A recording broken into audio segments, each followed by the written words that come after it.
మరి రాజమౌళి గారితో working experience? అది ఎక్స్పీరియన్స్ కాదు, ఒక స్కూల్ అది. ఆయన చూస్తూ ఎంత నేర్చుకోవచ్చు. సో అంటే అదే ఎక్స్పీరియన్స్ ఏంటి అంటే ఎలా ఉంటుంది ఆయన చెప్పిన విధానం, ఆయన తన గుర్తున్నాయా? అక్కడ ఫన్ ఏమి ఉండదు, మొత్తం వర్కే ఉంటుంది 100%. చాలా అంటే నాకు నేర్చుకోవడం చాలా ఇంట్రెస్ట్ అనమాట.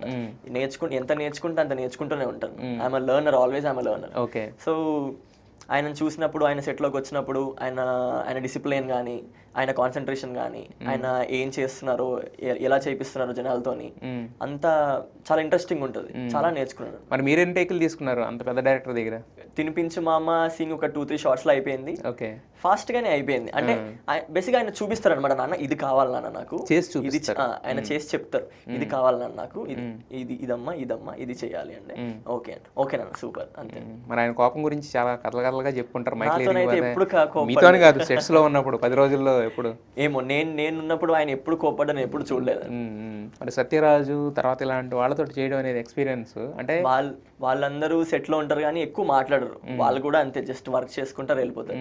సత్యరాజ్ సార్ అయినా కొంచెం నాన్న ఇలా కూర్చోను, అన్న ఇలా చెప్పు, భయపడకు అంటే. నాకు తమిళ్ రాదు బేసిక్గా, ఒక తమిళ్ డైలాగ్స్ కూడా నేను డైలాగ్స్ చదువుకుని చెప్పాను. ఆయన కొంచెం హెల్ప్ చేశారు అనమాట తమిళ డైలాగ్స్ నాకు. రమ్యకృష్ణ గారు అయితే అస్సలు ఏం మాట్లాడదు, ఆవిడ చాలా సైలెంట్ గా ఉంటారు. అక్కడ ఒక ఎమోషన్ అనేది ఎమోట్ చేయాలి కదా, ఎంత డైరెక్టర్ గారు చెప్పినా కూడా. అంటే ఆ కంఫర్ట్ ఉంటుందా లేకపోతే భయం వేస్తుందా? అంటే ఇంత పెద్ద ఆర్టిస్టులు పెద్ద సినిమాలు చేశారు కదా, నా భయం ఏమైనా ఉంటుంది ఆ టైంకి?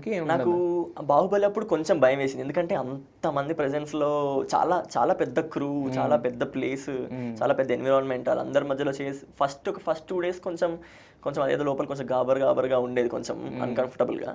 బట్ అక్కడ అందరూ వాళ్ళు నుంచుని వాళ్ళు ఏమంటారు, కొంచెం they made me feel comfortable అక్కడ. ఓకే. అప్పుడు ప్రభాస్ గారు వాళ్ళు లేరు కదా, వాళ్ళ షెడ్యూల్ ఉందా? వాళ్ళు ఉన్నారు, కాకపోతే వాళ్ళకి సపరేట్ యూనిట్ నడుస్తుంది, మాకు సపరేట్ యూనిట్ నడుస్తుంది.